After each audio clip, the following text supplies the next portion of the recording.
नमस्कार दोस्तों, मैं हेमंत कुमार आपके अपने चैनल लीला मदन मोहन के प्रांगण में आप सबों का एक बार फिर से स्वागत करता हूं। मिथिला नरेश राजा जनक के बारे में हम सभी जानते हैं। उन्हें भक्त शिरोमणि विदेहराज के नाम से भी जाना जाता है। ऐसा इसलिए कि वो गृहस्थ जीवन में रहते हुए और राजधर्म निभाते हुए भी सांसारिक भोग के प्रति कतई भी आसक्त नहीं थे। प्रस्तुत कथा उन्हीं से संबंधित है जो पद्म पुराण के पाताल खंड से ली गई है। कथा कुछ यूं है। प्राचीन काल की बात है। राजा जनक ने जब अपने योग बल से शरीर का त्याग किया, तब तुरंत ही एक सुंदर सजा हुआ विमान आ गया और राजा दिव्य देहधारी भगवान के पार्षदों के साथ उस पर चढ़कर अपने गंतव्य परलोक की ओर जाने लगे। रास्ते में जब विमान यमराज की समनीपुरी के निकटवर्ती भाग में पहुंचा और जैसे ही वहां से आगे बढ़ने लगा, वैसे ही बड़े ऊंचे स्वर से राजा को हजारों मुखों से निकली हुई करुण ध्वनि सुनाई पड़ी। ध्वनि या फिर पुकार कह लीजिए, कुछ इस प्रकार थी। पुण्यात्मा राजन, आप यहाँ से जाइए नहीं। आपके शरीर को छूकर आने वाली वायु का स्पर्श पाकर हम यातनाओं से पीड़ित नरक के प्राणियों को बड़ा ही सुख मिल रहा है। धार्मिक और दयालु राजा ने जब दुखी जीवों की करुण पुकार सुनी, तो उन्हें सुनकर दया के वश निश्चय किया कि अब मेरे यहाँ रहने से इन्हें सुख मिलता है। तो उन्होंने यमराज से कहा कि इन दुखी आत्माओं का दुख दूर करने के लिए मैं यहीं रहूँगा। मेरे लिए यही सुंदर स्वर्ग है। राजा वहीं ठहर गए।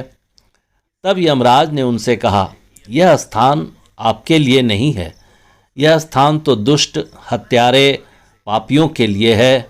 हिंसक, दूसरों पर कलंक लगाने वाले, लुटेरे, पति परायना पति का त्याग करने वाले, मित्रों को धोखा देने वाले, दंभी, द्वेष और उपहास करके दूसरों के मन, वाणी, शरीरों को दुख पहुंचाने वाले के लिए है।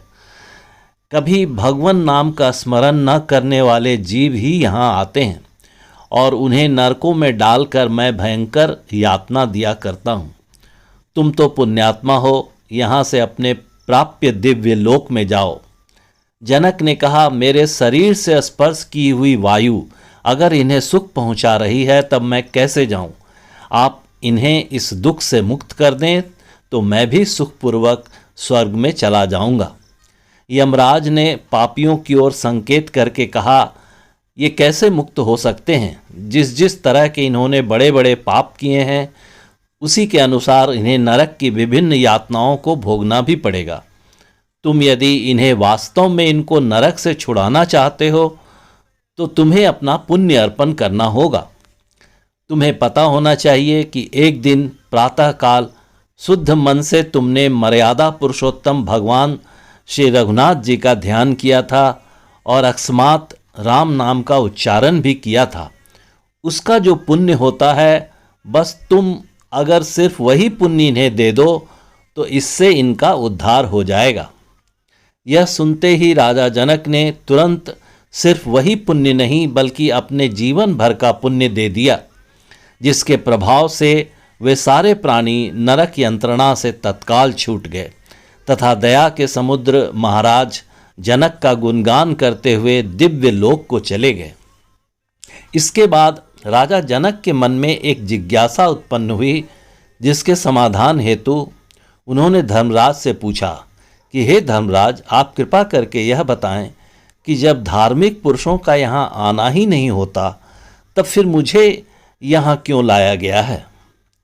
इस पर धर्मराज ने कहा, राजन, तुम्हारा जीवन तो पुण्यों से भरा है, पर एक दिन तुमने एक छोटा सा पाप किया था।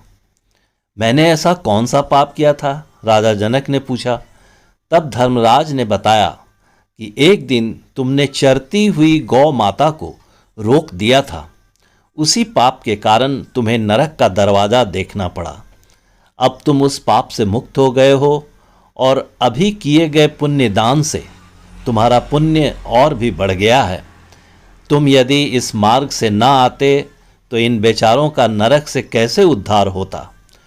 तुम जैसे दूसरों के दुख से दुखी होने वाले दयाधाम महात्मा दुखी प्राणियों का दुख हरने में ही लगे रहते हैं। भगवान कृपा सागर हैं, उन्होंने ही तुमको उस छोटे से पाप का फल भुगताने के बहाने इन दुखी जीवों का दुख दूर करने के लिए इस संयमनी के मार्ग से यहाँ भेजा है। यह सुनकर राजा जनक की जिज्ञासा शांत हुई। तदंतर धर्मराज को प्रणाम करके तथा भगवान की कृपा का गुणगान करते हुए वे परम धाम को चले गए। आशा करता हूँ वीडियो आपको पसंद आया होगा। अगर पसंद आया हो तो वीडियो को लाइक ज़रूर कर दीजिएगा।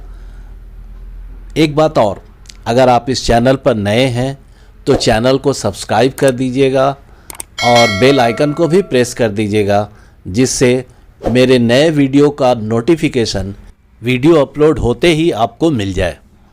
तो आज के लिए बस इतना ही। फिर मिलते हैं अगले वीडियो में। तब तक के लिए राधे राधे।